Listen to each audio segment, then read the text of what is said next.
want to go ahead and check out this nice bento box right here. This is perfect. It's got a single compartment here. I'll go ahead and show you everything about it. So here on the top, we are going to get this little box here. You can go ahead and put some sauce in if you'd like, and that's going to be right here at the top. And then on the top, you're also going to get another compartment, and this is going to show you the spork. So I'll go ahead and grab that for you. Comes in 2 pieces right here. Just go ahead and connect them together for that spork. So you can go ahead and use that as a fork or a spoon.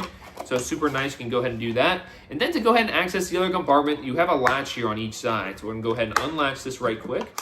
Open it up here, and it's gonna even have a lid right here to go ahead and preserve the food that you're gonna go ahead and keep in here. And then we are gonna get that nice single compartment here for that lunchbox. So any spaghetti, noodles you wanna go ahead and put in here, literally anything you can go ahead and use. It's also important that it's BPA free, and if you want to go ahead and microwave it, you can, and for washing purposes, you can hand wash it, also dishwasher safe as well, which is super important.